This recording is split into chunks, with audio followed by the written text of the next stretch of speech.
komunikasi. Setidaknya ada 6 struktur dalam Al-Quran itu Ya, penggunaan sebentar, kata kaulan. saya salat subuh dulu ya. Teruskan. Ya, ya. Ya. Baik, saya ulangi bahwa terkait dengan kata kaulan, Anti Gurta menjelaskan bahwa di dalam Al-Quran itu setidaknya bisa ditemukan 6-8 struktur penggunaan kata kaulan ini. Yang pertama, kaulan kariman atau perkataan yang mulia. Bisa kita lihat dalam Quran Surah Al-Isra ayat 23. Yang kedua, kaulan sadidan, perkataan yang valid, bisa kita temukan dalam Quran Surah An-Nisa ayat 9. Yang ketiga, kaulan ma'rufan, perkataan yang bijak, kita bisa melihat dalam Quran Surah An-Nisa ayat 5. Kaulan baligan, perkataan yang berbekas pada jiwa, dapat kita lihat dalam Quran Surah An-Nisa ayat 63. Yang kelima, kaulan maisur, perkataan yang pantas, bisa kita lihat dalam Quran Surah Al-Isra ayat 28. Dan yang keenam, kaulan layinan, perkataan yang lemah lembut, dapat kita lihat dalam Quran Surah Taha ayat 44.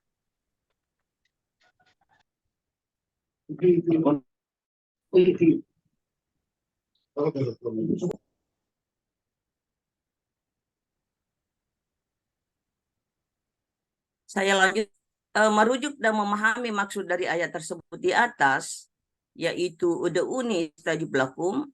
Andre Guruta mengingatkan pula bahwa bagaimana seharusnya sikap kita dalam berdoa. Apakah ketika berdoa target kita untuk memperoleh pengabulan doa, atau kita memilih fokus pada aspek doa itu sendiri? Berikut penjelasan lebih lanjut terkait hal ini.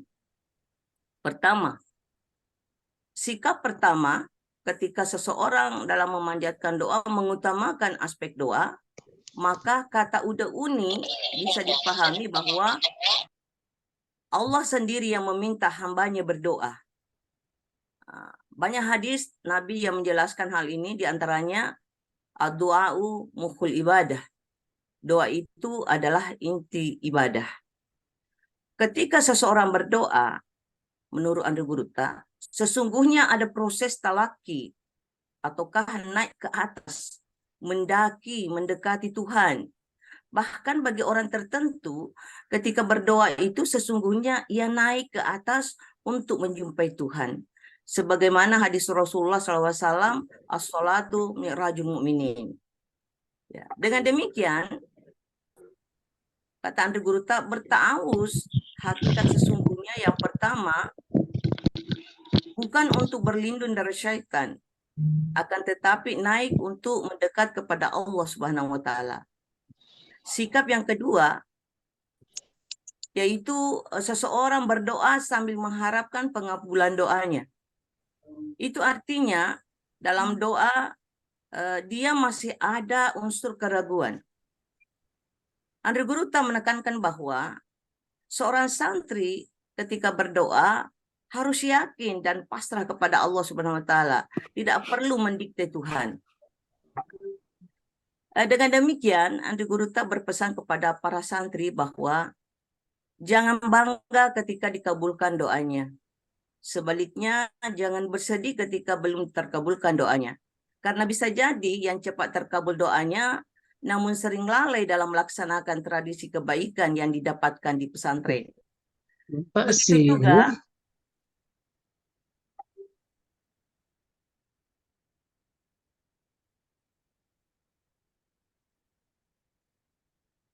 Begitu juga, bagi yang tertunda pengabulan doanya, bisa jadi ada hikmah yang didapatkan, sehingga ia dapat memaksimalkan potensi-potensi dirinya di pesantren. Bahkan bisa jadi tidak digubrisnya doa seseorang itu pertanda rasa cinta dan sayang Allah kepadanya. Karena Allah lebih tahu apa yang terbaik bagi hamba-hambanya. Lebih lanjut, Andri Guruta menjelaskan bahwa pengabulan doa kita boleh jadi penolakan Allah atas diri kita karena sudah tidak bisa naik ke langit. Dan sebaliknya, penolakan doa kita merupakan penerimaan Allah atas diri kita. Karena seorang hamba, begitu dia sudah sampai di etalase Tuhan, maka baginya tidak ada artinya lagi apa yang nampak di bumi. Seorang santri dalam sikap doanya menggunakan sikap istiqdad, berarti dia bersedia diterima dan bersedia ditolak doanya. Dan itulah santri sejati. Karena hikmah bisa menjadi hijab bagi terkabulkannya doa. Sehingga dengan demikian Andri Guruta menandaskan bahwa orang beriman ketika diuji dengan musibah, dia tidak menjerit. Dan ketika diuji dengan nikmat, dia tidak akan mabuk. Hadirin jamaah para asatisah, para santri-santriwati yang bergabung pada kesempatan pagi hari ini, sebagaimana kita dengarkan tadi bahwa Andri Guruta rupanya sudah bergabung kembali. Dengan demikian, mari kita persilahkan kepada Andri Guruta. Namun sebelumnya saya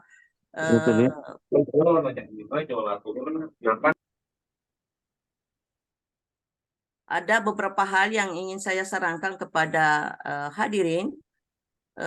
Antara lain bahwa mungkin sebaiknya kita mempersiapkan Al-Quran di dekat kita, buku catatan, alat tulis menulis, serta senantiasa menjaga kesucian diri lahir dan batin. Seraya mari kita memanjatkan doa, Allahumma ftah alaina hikmataka wansur alaina min khasaini rahmatika ya arhamar rahimin.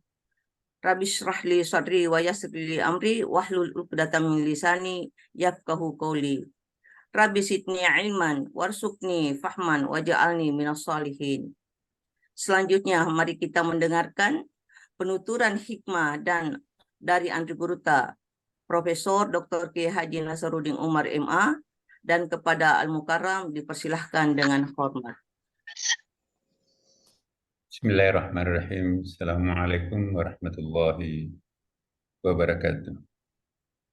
Waalaikumsalam warahmatullahi wabarakatuh. Waalaikumsalam warahmatullahi wabarakatuh. Innal hamdalillah nahmaduhu wa nasta'inuhu wa nastaghfiruh wa natubu ilaihi wa na'udzu billahi min shururi anfusina wa sayyiati a'malina.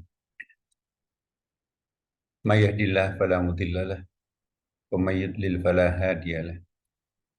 Asyhadu an la ilaha illallah wa asyhadu anna Muhammadan abduhu wa rasuluh. Sahibul burhan. Rabbi shrah li sadri wa yassir li amri wahlul 'uqdatam min lisani yafqahu qawli. Rabbi adkhilni mudkhala sidq wa akhrajni mukhraja sidq waj'al li min ladunka sultanan nasira. Kafaka rabbuka kam yakfika waqifah kibka buhaka kaminin kana munkalika takir wakaran kakaril kayfi kabad tahki jakshakatan kanat lakal kalaka. Kafaka rabbuka kaful kafi kurba ya kawkaban kana yahki kawkabal kub. Asyhadu an la ilaha illallah wa asyhadu anna Muhammadan abduhu wa rasuluh. La nabiyya ba'd. Teman-teman dan anak-anakku para santri yang senantiasa dicintai dan diberkahi Allah Subhanahu wa taala.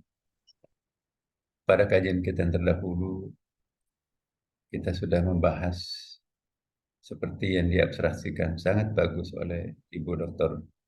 Hajah Haji Santalia. Hari ini kita akan melanjutkan masih sekitar doa. Karena ta'awuz itu adalah doa. Kalau kita sudah berdoa, kita jangan tergesa-gesa minta pengabulan. Karena bagi seorang santri, perbuatan doa lebih penting daripada hasil doa itu sendiri. Pengabulan doa kita boleh berarti penolakan diri kita. penolakan doa kita boleh berarti pengabulan diri kita. Mana lebih penting, kita dikabulkan Allah naik ke langit, atau hasil doa kita diturunkan dari langit ke bawah, lalu kita bermain di lumpur bumi dengan hasil doa, tapi Tuhan menolak kita untuk naik ke langit. Bagi para santri, tradisikanlah dalam jiwanya, doa lebih penting daripada pengabulan doa itu sendiri. Karena Allah lebih tahu apa yang kita butuhkan. Kebutuhan kita boleh jadi keinginan, sedangkan kehendak Allah boleh jadi kebutuhan. Mari kita menuruti kebutuhan, tidak didikte oleh keinginan. Kebutuhan adalah positif, keinginan belum tentu positif. Kebutuhan pasti menghasilkan berkah, keinginan belum tentu berkah. Maka itu kita serahkan kepada Allah. Wa rabbuka yakhluqu ma yasha wa yakhtaru ma kana lahumul khiyarah. Inilah yang kita akan lanjutkan. Bapak Ibu sekalian, teman-teman, kita analisis ayat ini. Masih kaitannya dengan al-isti'adzah. Belum kita masuk kepada al-musta'iz. Allah berfirman dalam Al-Quran, wa rabbuka yakhluqu ma yasha, dan Tuhanmu menciptakan apa yang Dia kehendaki. Wa yakhtaru ma kana, dan memilihkan untuk kita mana yang terbaik. Lahumul khirat, sekali-kali tidak ada pilihan bagi mereka. Jadi Allah lah yang paling mutlak segala-galanya. Karena itu, agar doa kita benar-benar punya manfaat, baik manfaat doa maupun manfaat pengabulan doa, ada yang perlu kita lihat. Hadis Nabi riwayat Muslim. Ya. Ini dari Abi Hurairah. La yazalu yustajabu li 'abdi ma lam yad'u bi aw qati'ati rahim ma lam yasta'jil. Qila ya Rasulullah wa mal isti'jal. Wa mal isti'jal, qala yaqulu qad da'awtu wa qad da'awtu falam ara yastajibu li wa yastahsil indah dalika wa yada'ul du'a. Jadi ma makna isti'jal? Ini kita seringkali isti'jal. Jadi doa seorang hamba akan senantiasa dikabulkan selama ia tidak berdoa untuk berbuat dosa atau memutuskan tali silaturahim, selama ia tidak meminta dengan tergesa-gesa. Isti'jal. Ada yang bertanya kepada Rasulullah, mal isti'jal ya Rasulullah, apa itu isti'jal? Beliau menjawab, isti'jal ialah jika seorang berkata, aku sudah berdoa, memohon kepada Allah, tetapi Allah Subhanahu wa Ta'ala belum juga mengabulkan doa aku. Lalu ia merasa putus asa dan akhirnya meninggalkan doa tersebut. Jadi di sini ada 3 hal yang perlu diperhatikan. Doa tidak akan dikabulkan Allah kalau kita memohon kemudahan untuk berzina, kemudahan untuk mendapatkan hasil curian, kemudahan untuk memperoleh hasil rampokan. Doa juga tidak dipertimbangkan oleh Allah. Ya Allah, putuskanlah hubunganku dengan kedua orang tua. Ya Allah, patahkanlah semangat istriku atau suamiku meraih aku. Itu doa untuk memutuskan silaturahim. Begitu cintanya Allah terhadap hambanya, doa yang buruk ini tidak diijabah. Dan yang ketiga, semua bisa diterima oleh Allah selain yang dua tadi, kecuali ia tidak meminta dengan cara isti'jal. Isti'jal itu ialah tergesa-gesa. Apalagi berburuk sangka kepada Allah Subhanahu wa taala. Allah kok diskriminatif? Aku tidak pernah absen sholat tahajud, bahkan tambah sholat hajat. Puasa Senin Kamis, sholat-sholat qabliyah ba'diyah tidak pernah saya tinggalkan. Tapi doa kami tidak pernah dikabulkan. Tetangga saya yang tidak pernah tersentuh air wudhu, lancar tuh karirnya, enteng jodohnya. Akhirnya kita frustrasi, putus asa. Itulah istijabah. Padahal seperti tadi yang disampaikan oleh Ibu Santalia, bahwa boleh jadi pengabulan doa kita itu berarti penolakan diri kita. Dan boleh jadi penolakan doa kita berarti pengabulan diri kita. Mana yang kita pilih? Dikabulkan kita untuk menjumpai Tuhan, atau doa kita dikabulkan di bumi, tapi kita ditolak naik ke langit.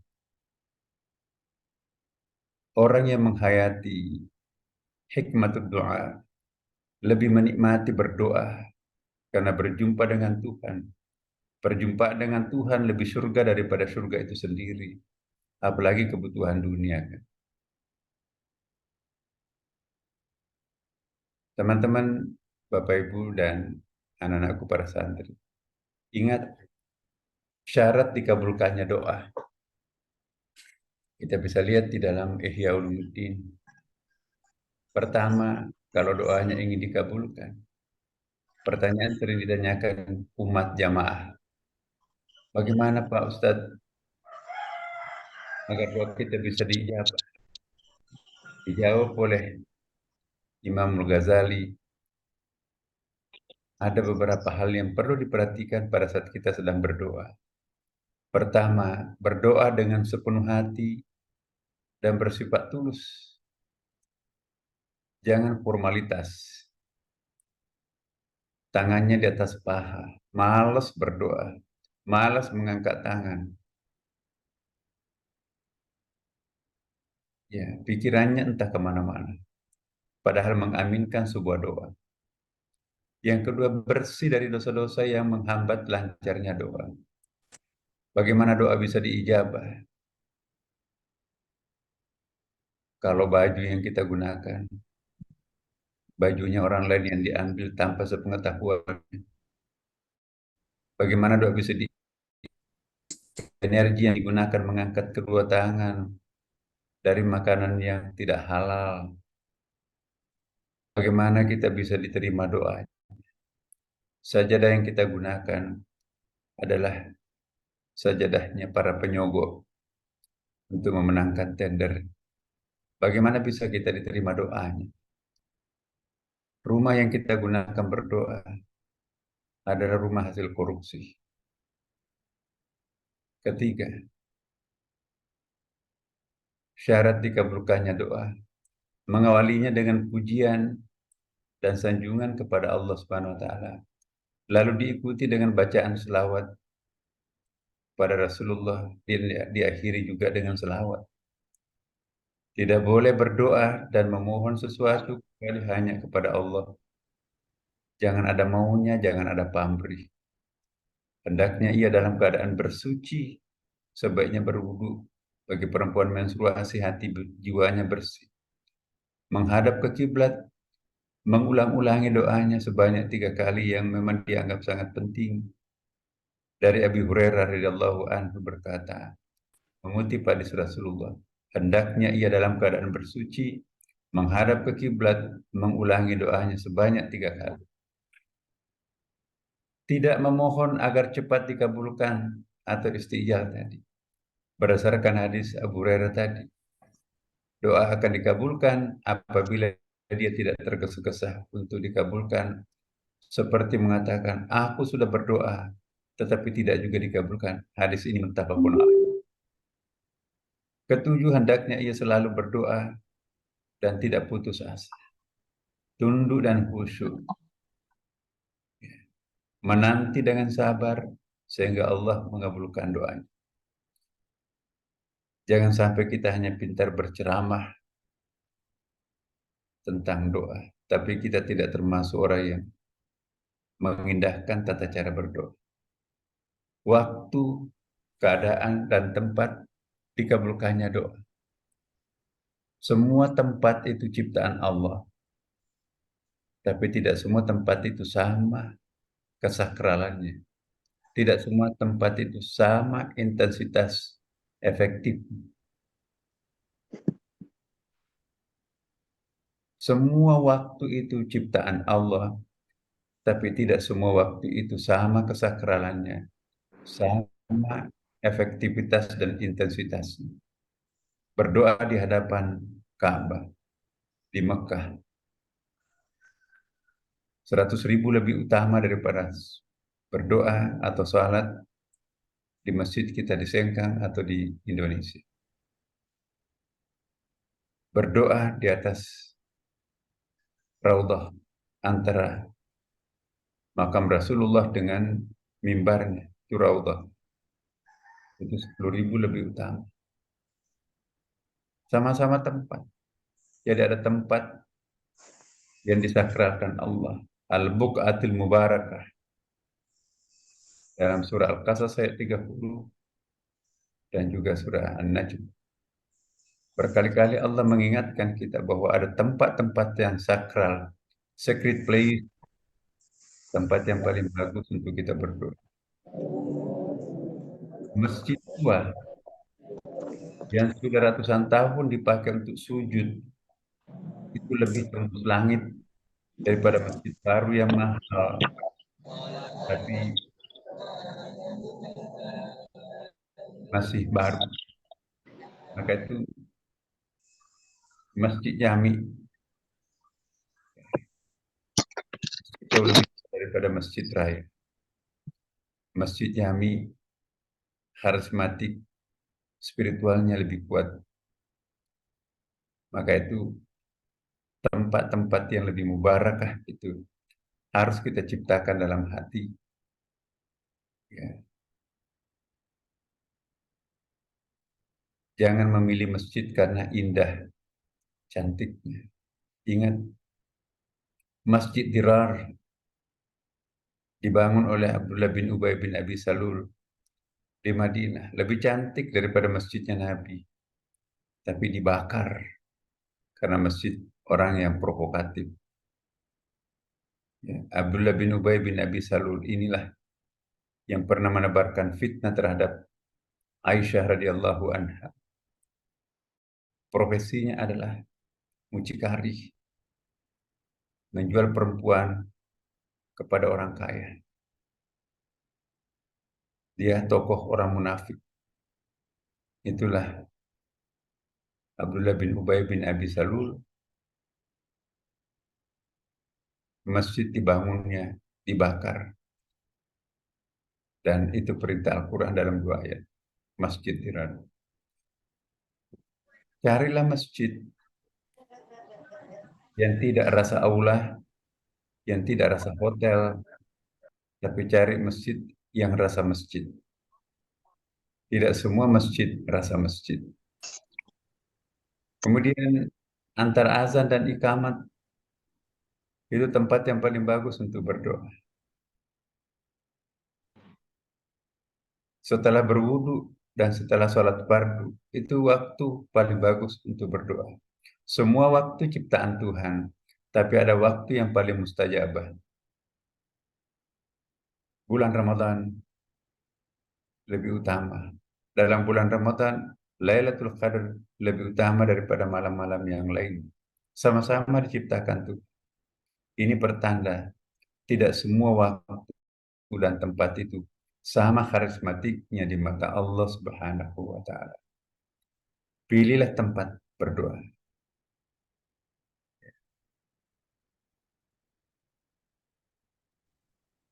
Itu. Setelah salat asar pada hari Jumat, itu bagus. Ketika berbuka puasa, detik-detik menjelang buka puasa maksudnya, dan ketika detik-detik menjelang imsak, itu tempat atau itu waktu paling bagus.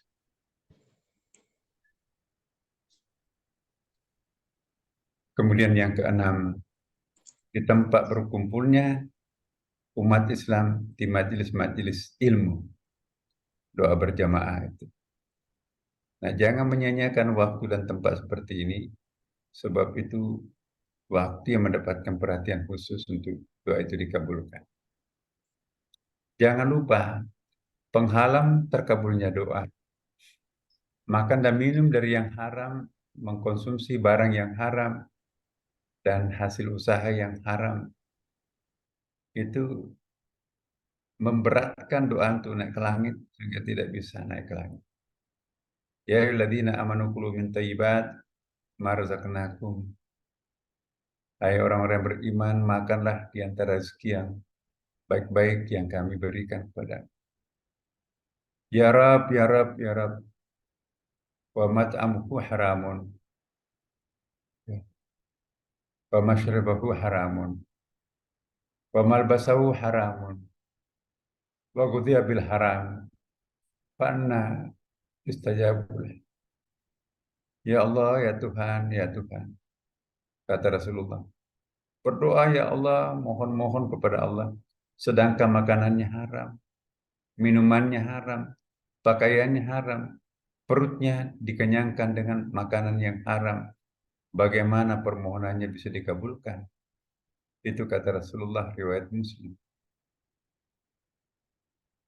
Minta cepat terkabulnya doa yang akhirnya meninggalkan doa. Isti'ajal seperti tadi. Ya. Jadi bila seorang muslim minta doa segera dikabulkan, itu menandakan orang itu awam. Hikmah dari Allah Subhanahu wa taala, belum terkabul doa tersebut, maka ia harus sabar, jangan terputus, jangan berputus asa dari rahmat Allah. Karena bila istijal, ya, maka ia akan terhalang dari terkabulnya doa.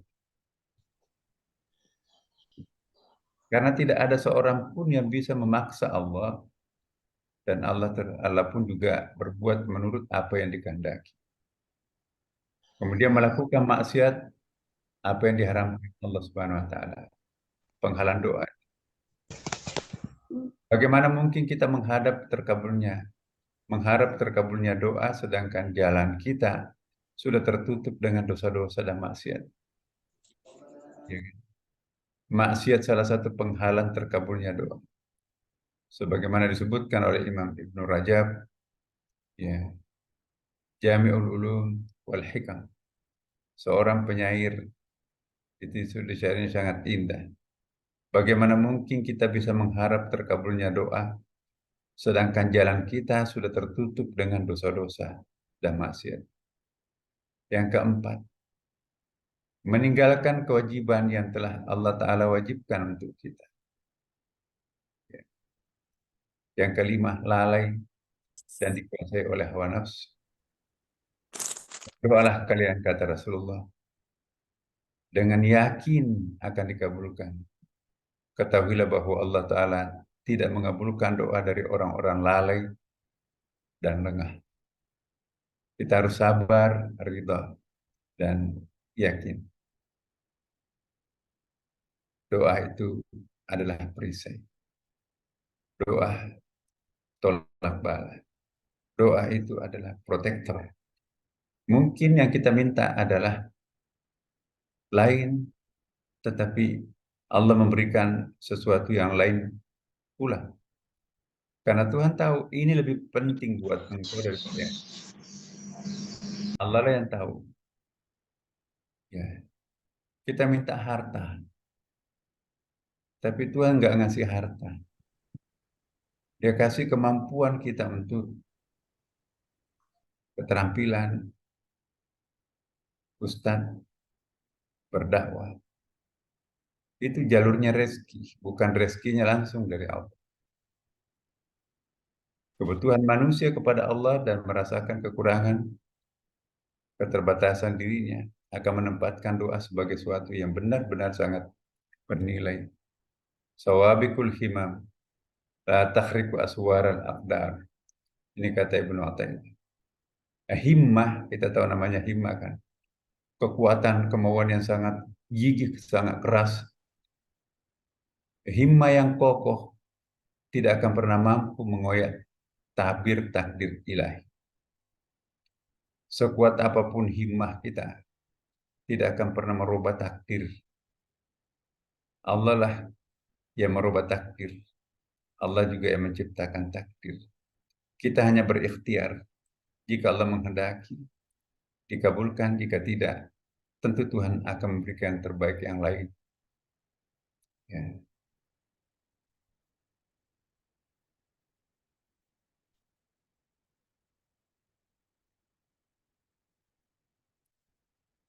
Kemudian, ya, terakhir pada kajian isti'azah ini, kita perlu tahu bahwa semua agama menginstruksikan umatnya hamba untuk berdoa. Doa itu adalah salah satu upaya untuk naik langit. Jadi semua agama-agama apapun menganjurkan doa. Tapi ini perlu kita pahami, ya, para santri semua terutama. Anak tangga menuju Tuhan. Kita perlu anak tangga itu. Lift, eskalator menuju Tuhan. Kita yakin bahwa jalan menuju Tuhan itu bukan satu. Secara umum semua agama punya prinsip yang sama. Ini perbandingan agamanya doa. Agama apapun yang kita pelajari, cara mendekati Tuhan itu merupakan tujuan. Bagaimana menggapai Tuhan, bahkan kalau perlu bagaimana menyatu Tuhan. Hampir semua agama meresepsikan jalur menuju Tuhan ada 3. Pertama ada yang disebut dengan jalur ma'rifah, jalur knowledge. Orang Hindu menyebutnya Yana Yoga. Nanti saya jelaskan. Ada lagi tidak bisa dengan menggunakan pendekatan ma'rifah atau knowledge way, tapi action way, melalui amalia, karma yoga. Dan yang ketiga ada yang disebut dengan devotion. Devotion itu apa ya? Kesalehan itu ya. Salehiyah, bakti yoga, ketulusan itu. Nah, khusus untuk kita yang beragama Islam, lebih tepat menggunakan jalur ini karena ada ayatnya, ada hadisnya. Jangan putus asa kalau jalan yang pertama kita lewati mentok, jalan buntu, cari jalan lain. Lorong-lorong menuju Tuhan banyak, sebanyak Asmaul Husna itu sendiri. 99 lorong rahasia menuju Tuhan. Ya, carilah lorong-lorong rahasia itu. Bukalah pintu-pintu rahasia Tuhan sesuai dengan kapasitas dirinya sendiri. Jika seseorang baru saja berdosa, jangan salah masuk membuka pintu Tuhan. Menggedor pintu Al-Muntaqim, Allah Maha Pendendam. Sementara kita belepotan dosa. Cari pintu lain. Oh, Al-Afu, Allah Maha Pemaaf. Oh, ini pintu saya. Aku sedang berlumuran dosa ini. Tapi ngantri, terlalu banyak orang berdosa menuju langit. Cari pintu lain. Oh, ada pintu Al-Ghafur, Asmaul Husna juga. Allah Maha Pengampun. Tapi masih ngantri. Cari pintu lain. Oh, ada At-Tawwab, Allah Maha Penerima Taubat. Wah, lumayan. Tapi ada jalan lebih lebar, lebih luas. Ar-Rahman, Maha Pengasih. Tapi panjang. Ada jalan lain. Ar-Rahim, Maha Penyayang. Akhirnya, dia temukan pintu Ar-Rahim. Masuk, lancar, dapat. Akan tetapi kalau orang yang tidak punya dosa, mau lewat pintu manapun juga tidak ada masalah baginya. Mau menggunakan pintu Al-Mutakabbir, Maha Angkuh. Hambamu memang sudah lama tawadu, ya Allah. Aku tidak masalah dengan pintu Al-Mutakabbir.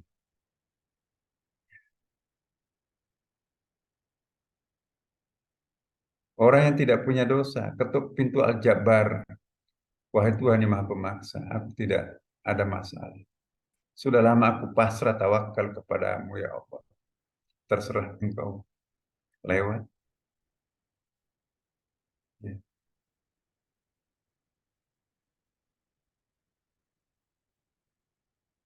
Lewat Al-Aziz. Allah yang Maha Tinggi, Maha Agung. Ya Allah, sudah lama aku mengagungkan diri. Buka, lewat. Semua pintu lancar dimasuki.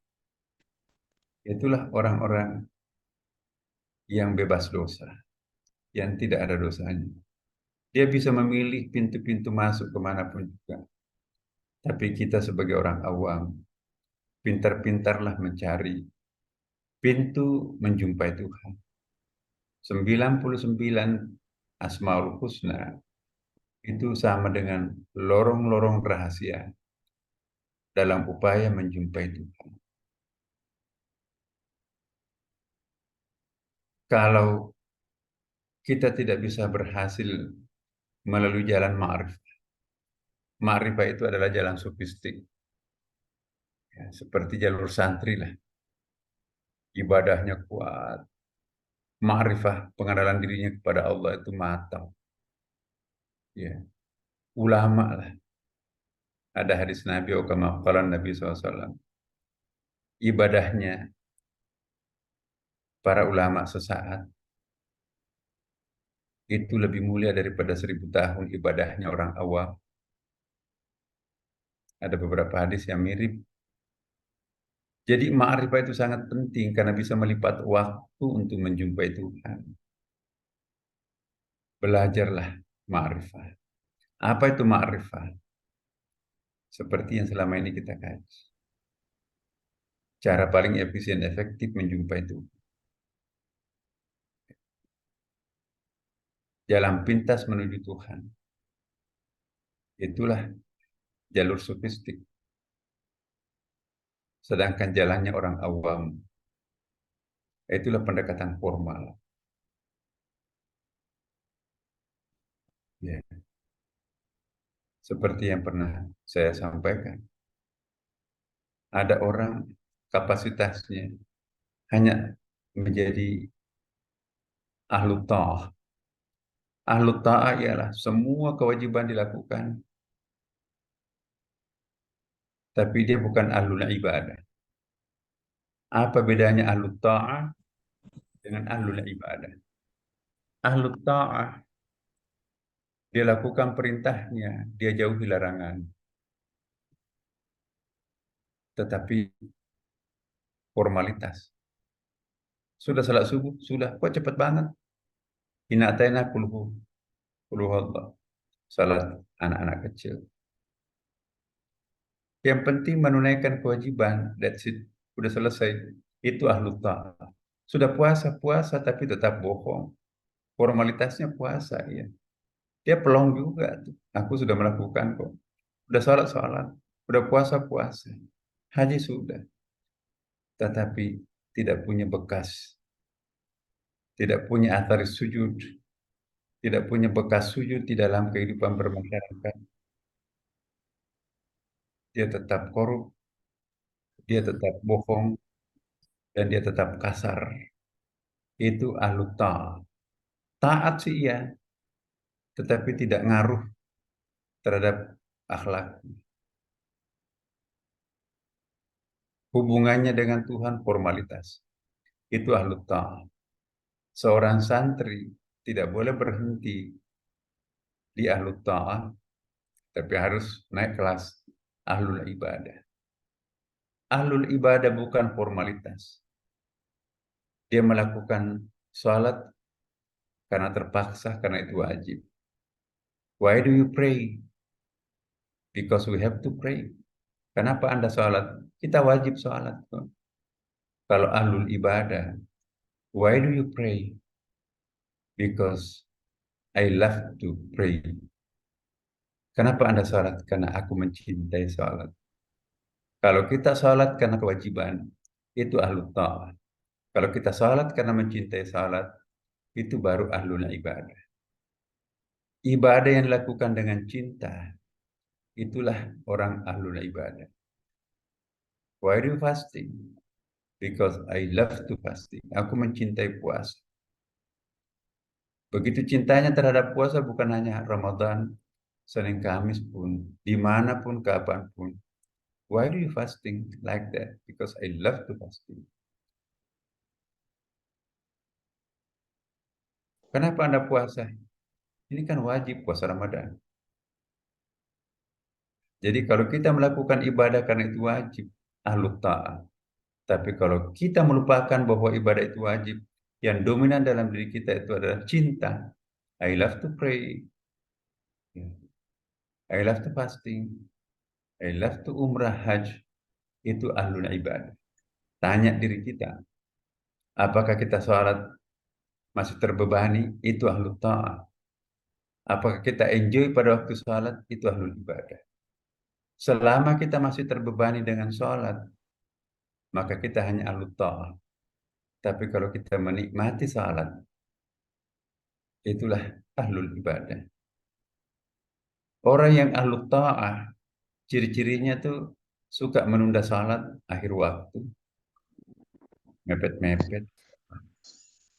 Tapi ciri-ciri ahlul ibadah, dia selalu menjemput waktu sholat. Sebelum azan sudah di masjid. Begitu rapat dimulai, ya, sholat dulu. Itu adalah ahlul ibadah. Tapi jangan bangga. Di atas langit masih ada langit. Ada yang disebut dengan ahlullah. Ahlullah itu di atasnya ahlul ibadah. Sangat godly. Itu sangat ilahiyah. Kalau ahlul ibadah masih ada pamrihnya. Kenapa jatuh cinta banget sih terhadap salat? Oh iya. As-salatu miftahu kulli khair. Pintu segala kebaikan. As-salatu imaruddin. Ya, salat itu gantian agama. Bagaimana kita bisa masuk surga kalau tiang agamanya kita tidak miliki? Bagaimana bisa menghindari neraka kalau kita tidak mencintai salat? Jadi masih ada pamrihnya, motivasinya untuk masuk surga, motivasi salatnya karena takut neraka. Seorang ahlullah, they don't care apa itu surga, apa itu neraka. Semua yang dilakukan bukan mencintainya karena ingin masuk surga, takut neraka. Seperti ahlul ibadah. Tapi inna solati wa nusuki wa mahyaya wa mamati lillahi rabbil alamin. Bukan lil jannah, bukan litabaid ala nar, tapi lillahi ta'ala. Ya Allah, Aku menyembah engkau bukan karena ingin masuk surga. Jika aku menyembah engkau karena ingin masuk surga, masukkan aku ke neraka. Aku menyembah engkau bukan karena takut neraka. Jika engkau menyembah engkau karena takut masuk neraka, masukkan aku ke neraka. Dimanapun engkau menempatkan hamba, aku pasrah. Di bawah telunjukmu aku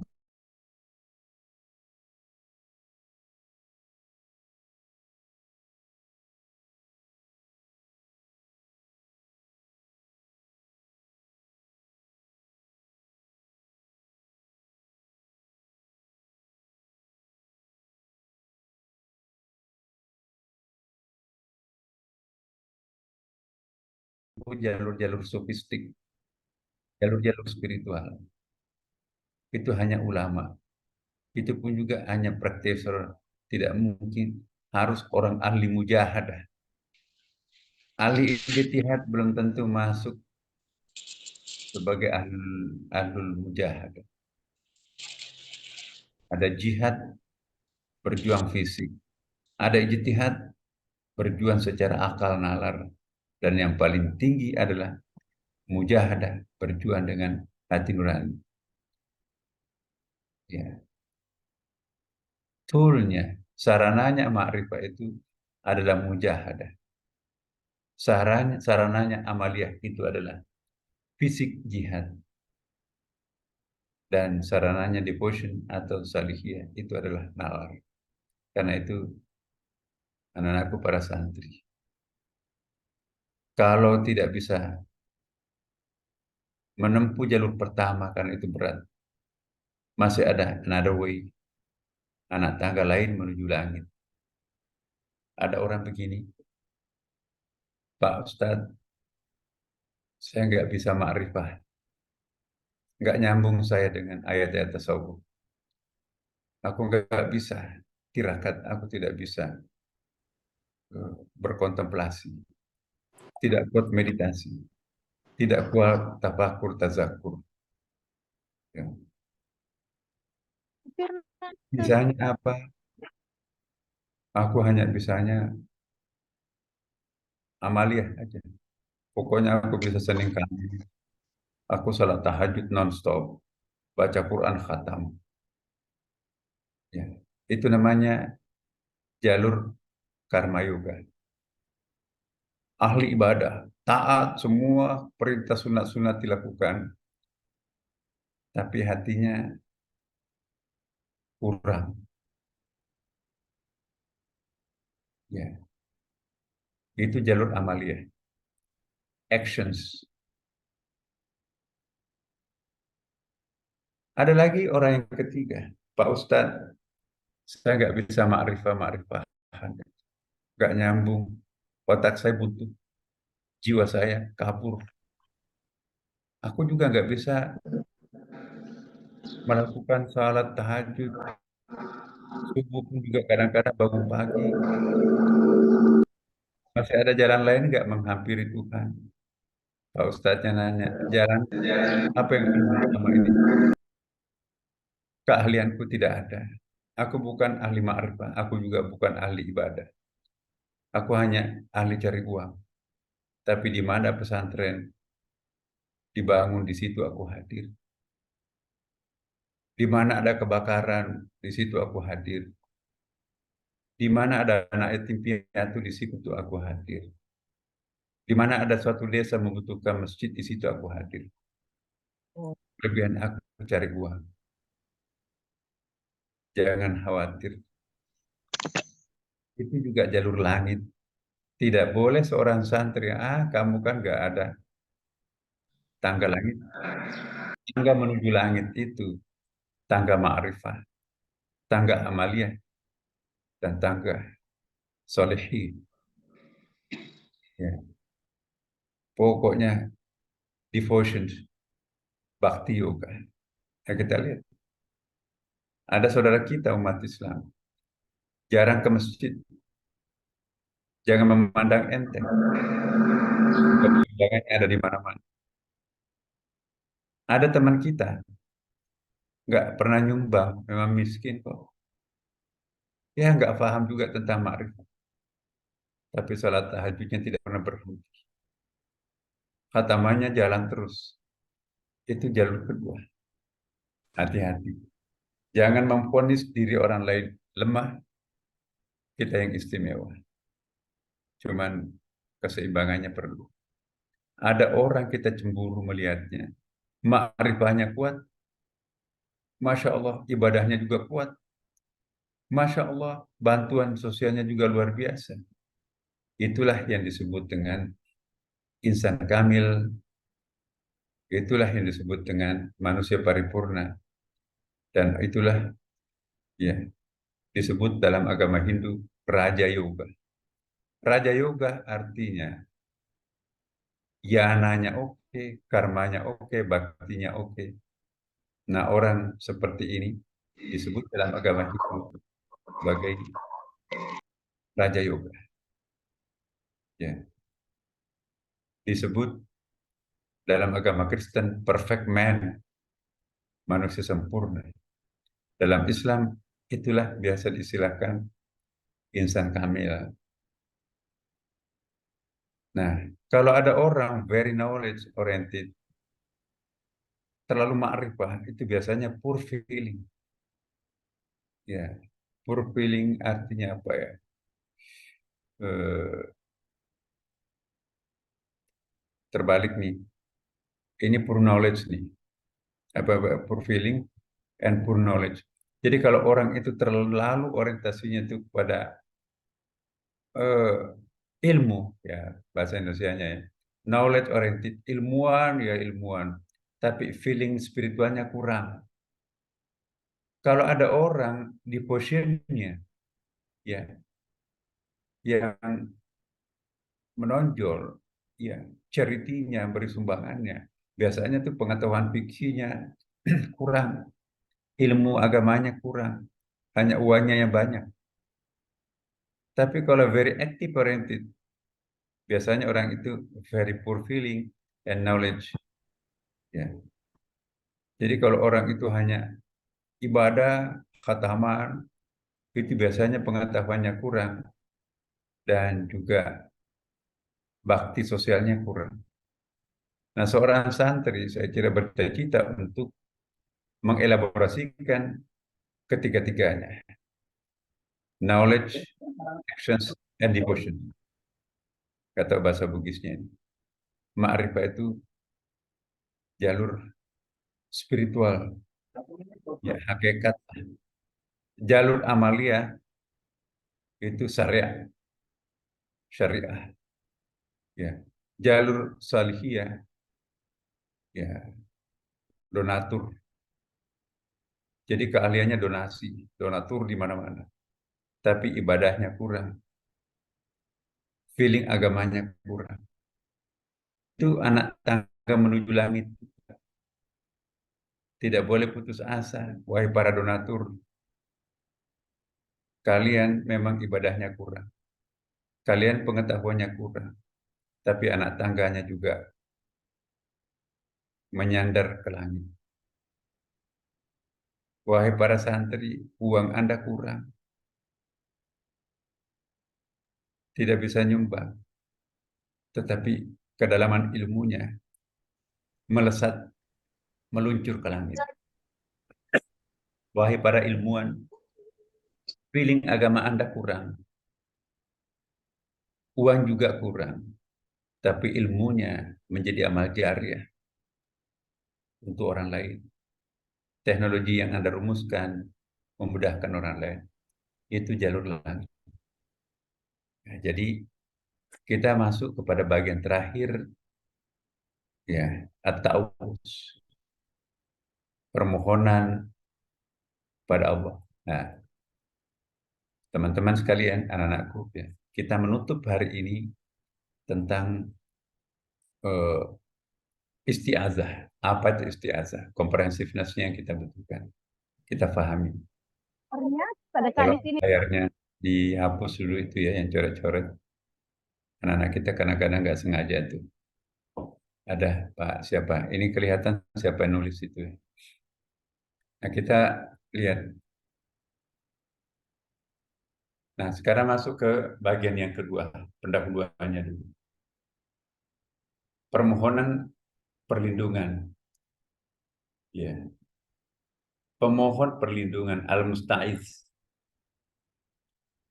Seperti yang pernah kita bahas kan. Ta'awuz itu dimensinya ada 5. Nah, sekarang dimensi yang kedua dari ta'awuz, pemohon atau pemohon perlindungan al-musta'iz. Siapa yang memohon perlindungan? Kita sebagai manusia sebagai pemohon perlindungan kepada Allah, al-musta'iz, sudah tidak diragukan lagi. Meskipun kita sebagai manusia diciptakan dengan berbagai kelebihan, ahsani takwim, di atas makhluk lain, tetapi kita tetap membutuhkan perlindungan, bimbingan Allah Subhanahu wa taala. Ya, habis sudah pergi. Terus. Sang pemberi Kalau perlindungan. sini jalan kaki. Itu yang disebut dengan al-musta'adu bih. Jadi siapa yang memohon perlindungan? Manusia. Kita disebut al-musta'id. Siapa objek yang ditempati memohon perlindungan? Yaitu Allah. Itu al-musta'adu bih. Allah Subhanahu wa taala sendiri meminta manusia untuk senantiasa memohon perlindungan. Fasta'iz billah minasyaitonir rajim.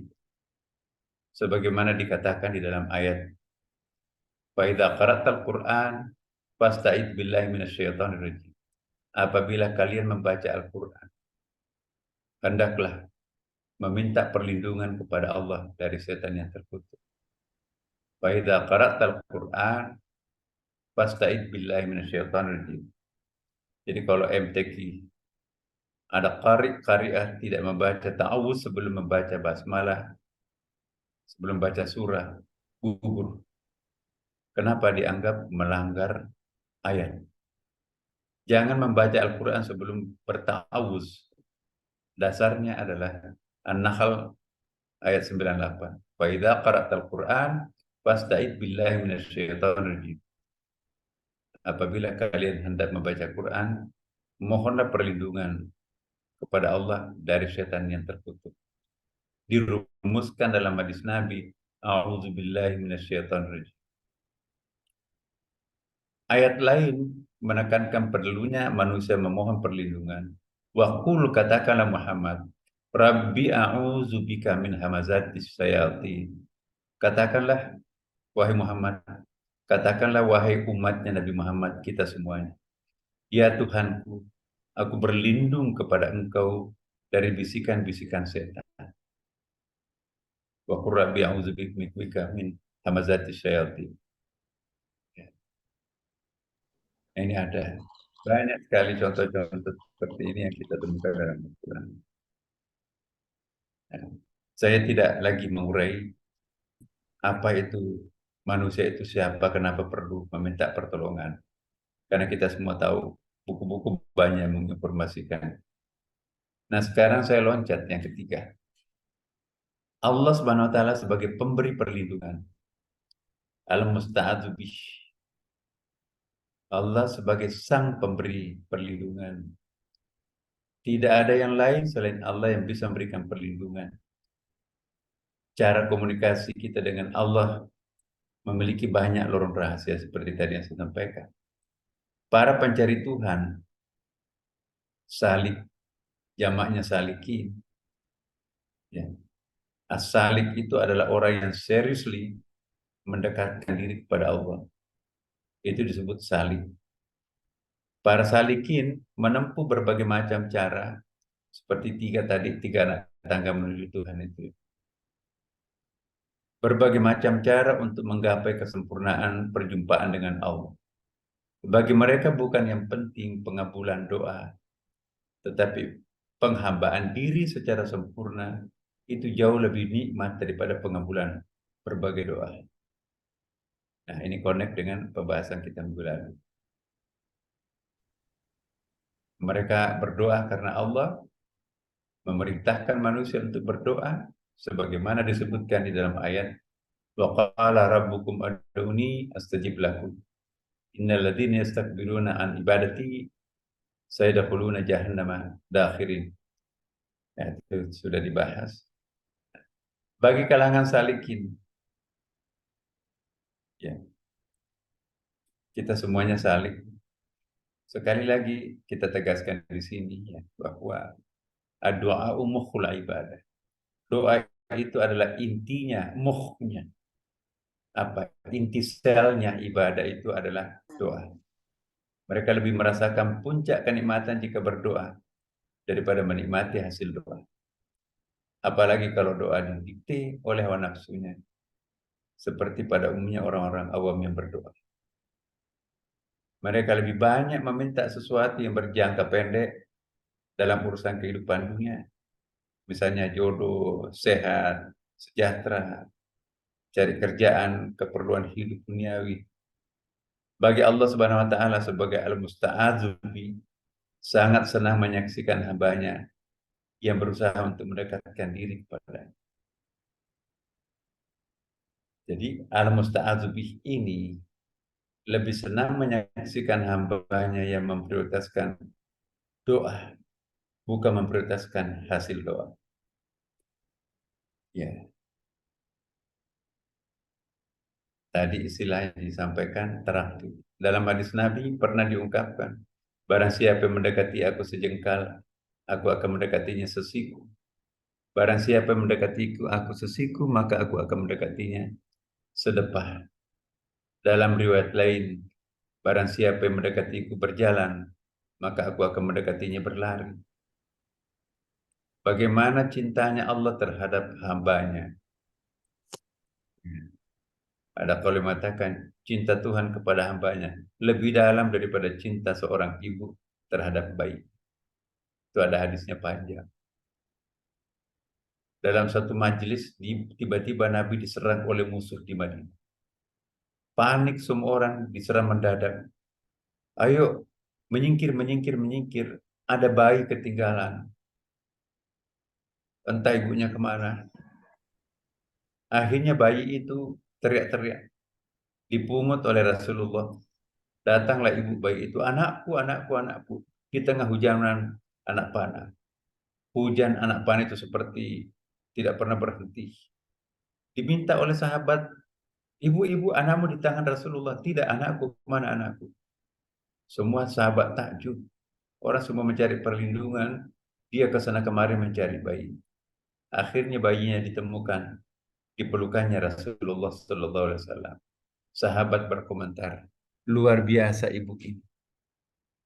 Mempertaruhkan nyawanya demi untuk menyelamatkan bayinya.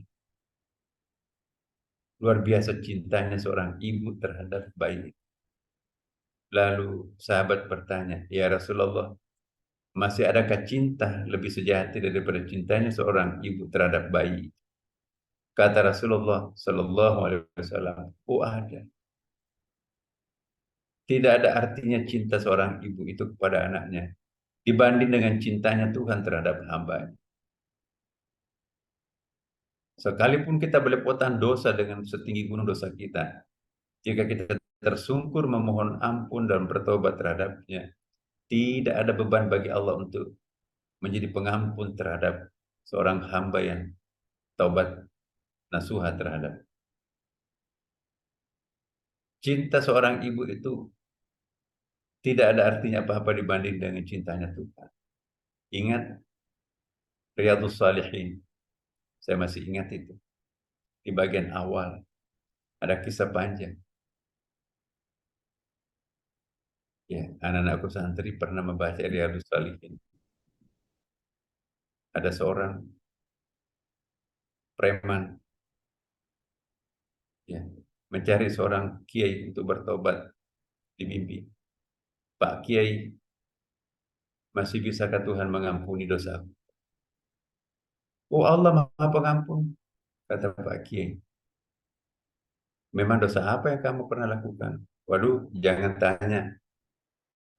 Semua dosa-dosa paling besar itu langganan. Waduh, kata Pak Kiai dalam hadis muttafaqun alaih itu. Termasuk membunuh. Oh iya, saya sudah membunuh 99 orang. Masya Allah.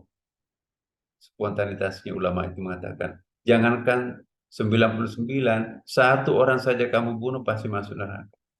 Memang ada ayatnya kan. man qatala mu'minan. Tuh. Bighairi nafsin aw fasadin. Faka'annama qatala an-nas jami'a wa man ahya faka'annama ahya an-nas jami'a. Kita lihat. Apa yang terjadi? Si preman itu menghunus pedangnya, menebas lehernya Pak Kiai. Mati seketika. Keluar.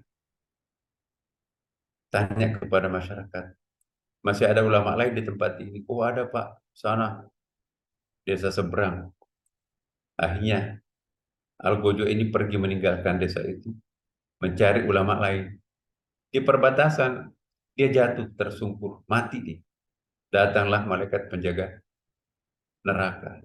Malik. Sudah lama saya tunggu kedatanganmu. Akhirnya kita berjumpa di sini. Ya datang juga ribuan malaikat penjaga surga. Itu bagianku. Bagaimana kamu datang? Baru bisa membunuh seorang ulama besar. Sudah 100 orang yang dibunuh. Belum ada sebesar yang lain. Bertengkar aparat hukum Allah ini. Datang malaikat hakim diutus Allah. Malaikat hakim leraikan perbedaan pendapat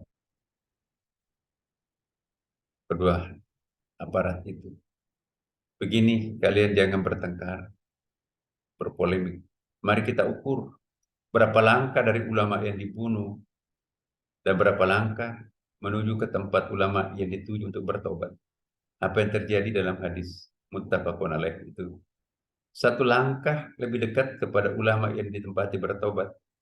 Malaikat hakim memutuskan, ini bagianmu, wahai malaikat penjaga surga. Malaikat penjaga neraka tidak bisa berbuat apa-apa. Karena itu artinya Allah sudah memaafkan hambanya yang sudah punya kesadaran betul untuk meninggalkan dunia hitamnya menuju ke sebuah dunia putih, mencari tempat pertobatan. Hanya saja mati sebelum sampai ke tempat. Saya kira kita tidak pernah berdosa seperti mereka. Orang seperti itu pun diampuni oleh Allah. Apatah lagi kita. Maka itu anak-anakku semua, kalau nanti berdakwah, jangan memvonis para pendosa untuk masuk neraka. Nanti kepalanya lepas. Belajarlah kepada hadis Riyadhus Shalihin. Ya. Sebab masing-masing ada cantolannya. Ada seorang nabi ketawa terus, tidak pernah sedih. Yaitu siapa? Nabi Musa, ada yang mengatakan Nabi Isa.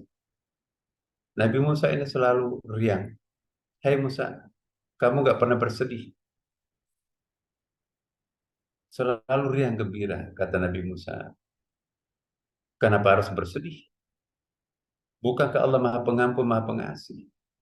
Orang yang terbebani dosa masa lampau setelah ia bertobat, kata Nabi Musa, itu sama dengan menuduh Tuhan tidak Maha Pengampun, tidak Maha Pengasih, dan tidak Maha Penyayang. Innallaha kana fi auni abdi. Ya, ada hadis Nabi kan. Aku memihak pada keyakinan hamba aku. Kalau kita yakin Tuhan mengampuni diri kita, maka itu yang terjadi pada diri Tuhan, menjadi pengampun. Anak itu. Tapi ada juga seorang nabi nangis terus. Pokoknya siang malam nangis sampai mukanya cacat gara-gara air mata. Ditanya oleh umatnya, kenapa kok Nabi Yahya nangis terus? Kamu kan maksum, tidak pernah berdosa. Kamu kalau berdosa pun pasti dimaafkan oleh Tuhan. Kenapa nangis terus? Iya, saya tahu itu. Tapi tidak semua dosa diampuni oleh Allah. Aku takut jangan-jangan orang yang tidak diampuni dosanya itu adalah Allah. Ini yang membuat aku menangis. Mau mencontoh yang mana? Para santri. Mencontoh Nabi Musa, selalu riang gembira karena yakin Allah Maha Pengampun, Maha Penyayang. Atau mencontoh Nabi Yahya, sangat-sangat protektif. Jangan-jangan aku bangga, padahal lain kenyataannya nanti. Nangis terus. atau mencontoh Nabi Muhammad SAW. Dalam hal tertentu ia tersenyum ketawa, tapi dalam hal tertentu ia menangis. Nabi sering menangis, tapi Nabi juga sering tertawa. Itulah contoh kita kan. Dalam hal tertentu kita tersenyum, alhamdulillah, syukur. Tapi dalam hal tertentu kita bersedih, kita kecewa, ya Allah bantulah kami. Laqad kana lakum fi Rasulillahi uswatun hasanah. Jadi contoh yang paling baik tentunya bagi kita sebagai umatnya Nabi Muhammad ialah mencontoh Rasulullah Muhammad SAW. Jadi itulah Islam. In between antara Yahudi yang terlalu kaku dan ketat dan agama Nasrani yang terlalu longgar dan permisif. Maka itu dalam kitab tafsir, lihat tafsir Jalalain Bapak, teman-teman. Lihat tafsir Al-Qurtubi. Lihat tafsir-tafsir yang lain. Apa yang terjadi di situ? Al-Maghdub di situ diartikan pengikut agama Yahudi. Ad-Dhalin itu diartikan agama Nasrani. Jadi Islam itu antara Yahudi yang super ketat, kullu ta'ami kana halal li bani Israil, ya, dan Nasrani yang terlalu permisif. Islam itu antara super ketat dan super longgar. Itulah agama tawasutiyah. Itulah siratal mustaqim. Ihdinas siratal mustaqim, itulah Islam. Ghairil maghdub, itulah Yahudi. Waladhalin, itulah agama Nasrani. Al-Maghdub, kenapa disebutkan Nabi? Itu hadis Nabi loh Bapak, teman-teman. Kenapa penafsiran Nabi? Bukan orang Kristennya, bukan agama Yahudinya ya. Tetapi sifat-sifat keyahudian itu super ketat. Lihat aja sekarang. Orangnya dibunuh satu orang, tebusannya 100 orang. Dari dulu, kalau ada orang Israel dibunuh, tebusannya 10 nyawa dari Palestina, dari Hamas. Ngamuk tuh sekarang. Itulah Yahudi terlalu parah. Tapi Al-Dhalin itu Nasrani. Kenapa? Terlalu longgar. Nggak apa-apa. Datang ke pendeta, pastor. Pak pastor, semalam saya berzina. Ya. Oh ya, nggak apa-apa, kembali kepada Tuhan. Ya, isi kotak amalnya tuh.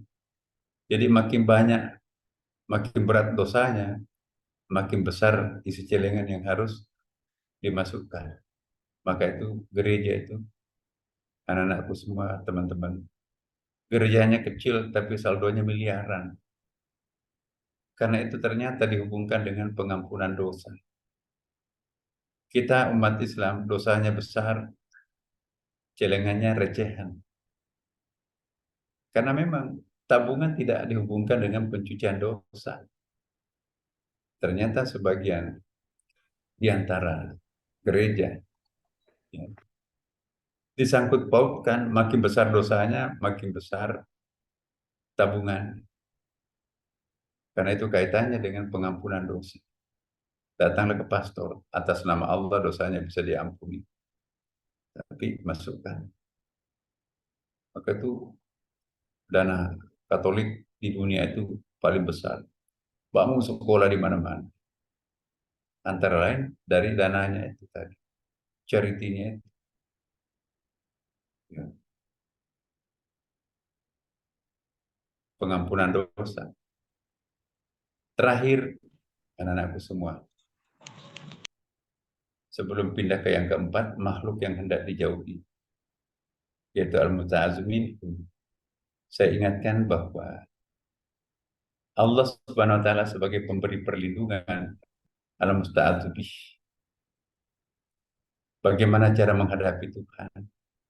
Kalau kita dalam keadaan kotor, carilah pintu al-maghfirah, al-ghafur. Wiridkan ya Ghafur, ya Afu, ya Tawwab, ya Rahman, ya Rahim. Hayati Tuhan itu Maha Pengampun. Insya Allah dibukakan pintu Rahman Rahimnya. Tolong dicuci kita melalui pintu itu. Enaknya kalau tidak ada dosa. Bisa masuk pintu manapun juga. Gak ada masalah. Allah sebagai Maha Pelindung dalam musta'adu bih. Ya. Dan insya Allah kita akan segera masuk nanti pada ayat pertama surah Al-Fatihah. Ini kalau saya jelaskan, itu bisa sampai 1 bulan lagi, belum selesai ta'awuz ini. Nah, sementara banyak yang menanti kita pembahasan surah Al-Fatihah nanti. Al-Fatihah di Jakarta itu di satu tempat 1 tahun belum khatam. Padahal 2 kali seminggu kita pengajian. Nah, jadi ini kita percepat. Ini hanya masing-masing 2 slide. Nah, insya Allah minggu depan kita masuk kepada makhluk yang hendak dijauhi setan. Ya. Siapa itu nanti kita bahas. Pendek-pendek juga pembahasannya nanti. Dan yang kelima, tujuan memohon perlindungan. Mayusta'azulah. Dan sampai terakhir nanti mengapa kita bertawuz. Dan dalam hal apa kita harus bertawuz. Ya. Inilah nanti yang kita akan menjadikan pembahasan terakhir. Kemudian ada satu hal perdebatan teologis di sekitar ta'awuz. Ini juga menarik ya. Bagaimana konsep ta'awuznya Mu'tazilah, Ahlussunnah wal Jamaah, Jabariyah. Ya. Ahlussunnah nanti kita bagi 2. Ada Maturidi, ada Bukhara. Jadi nanti ada secara teologis permohonan perlindungan itu menurut versi Jabariyah seperti apa, Asy'ariyah seperti apa, Ahlussunnah seperti apa. Ahlussunnah terbagi 2. Ada Maturidi Bukhara, lebih konservatif. Ada Maturidi Samarkand, lebih moderat ya, itu tidak menyebut liberal. Dan di atasnya ada Mu'tazilah. Tapi ternyata masih ada lebih Mu'tazilah daripada Mu'tazilah, yaitu teologinya Muhammad Abduh dalam tafsirnya Al-Manar, tafsir Al-Manar. Ya. Menurut disertasinya Profesor Harun Nasution, ternyata faham teologinya Muhammad Abduh lebih moderat 2 lapis daripada Mu'tazilah itu sendiri. Dengan kata lain, Muhammad Abduh dalam disertasinya Profesor Harun Nasution lebih liberal 2 tingkat di atasnya Mu'tazilah. Berarti lebih Mu'tazilah daripada Mu'tazilah itu sendiri. Apa penjelasannya? Itu panjang, tetapi insya Allah mungkin kita tidak akan larut ke situ. Saya akan masuk nanti lebih cepat ke pembahasan surah Al-Fatihah. Karena surah Al-Fatihah inilah yang selalu wajib kita baca pada setiap rakaat, terutama Imam Syafi'i. Kalau Abu Hanifah cukup diwakili oleh imam, tapi kalau Imam Syafi'i, la salata liman la yaqra bi Fatihatil kitab. Tidak ada salat bagi ada rakaat salatnya tidak membaca surah Al-Fatihah. Dan tidak sempurna sebuah Al-Fatihah kalau tidak membaca basmalahnya, Bismillahirrahmanirrahim. Batal salatnya orang yang tidak membaca Bismillahirrahmanirrahim. Ada hadisnya, ada riwayat. Imam Malik tidak membaca keras basmalahnya. Yang dibaca keras adalah ayat keduanya dan seterusnya. Tapi memang ada mazhab basmalah itu bukan ayat pertamanya Al-Fatihah, tapi itu basmalahnya surah An-Naml. Tapi itu nanti kita akan bahas pada saat membahas kedudukan basmalah di awal surah Al-Fatihah. Inilah kajian kita pada hari ini. Mungkin 1 kali lagi, 2 kali lagi pertemuan tentang ta'awuz, baru masuk kita kepada ayat pertama surah Al-Fatihah. Wassalamualaikum warahmatullahi wabarakatuh. Waalaikumsalam. Waalaikumsalam warahmatullahi wabarakatuh. Assalamualaikum warahmatullahi wabarakatuh. Waalaikumsalam warahmatullahi. Hadirin dan hadirat yang sama berbahagia. Demikian tadi penyampaian hikmah yang diberikan oleh Andre Gruta, Profesor Dr. Kiai Haji Nasaruddin Umar. Sedikit poin yang bisa kita tarik dari apa yang disampaikan beliau. Pertama, bahwa kalau kita berdoa jangan tergesa-gesa dalam permohonan doa kita. Doa lebih penting daripada pengabulan doa itu sendiri. Andre Guruta juga mengingatkan bahwa mana kita pilih, doa kita diterima di bumi tapi ditolak untuk naik ke langit. Di lain hal juga dikatakan bahwa semua waktu adalah ciptaan Tuhan. Namun tidak semua waktu itu sama keadaannya dan keberkahannya. Sehingga Rasulullah SAW mengatakan ada waktu dan tempat-tempat yang mubarak. Juga Andre Guruta menjelaskan bahwa sesungguhnya jalan menuju Tuhan itu tidak hanya satu, tetapi ada beberapa anak tangga. Setidaknya ada 3. Yang pertama, ma'rifah. Yang kedua, amaliyah. Yang ketiga, solihiyah. Andre Guruta sangat menekankan kepada kita anak santrinya bahwa jangan sampai salah masuk mengetuk pintu Tuhan. Carilah pintu lain. Pilih yang tidak banyak antriannya. Andre Guruta tadi sangat lebih luas menjelaskan bahwa sesungguhnya umat Islam itu bisa kita kategorikan ada 3 cara beribadahnya. Ya, ada yang dimaksudkan dengan ahlu ta'ah, yaitu hamba-hamba Allah atau orang mukmin yang menjalankan perintah dan menjauhi larangan Allah. Dengan demikian bisa dikatakan bahwa dia beribadah itu secara formalitas saja. Ya, tidak ada bekas sujud dan bekas ibadah yang ada pada dirinya.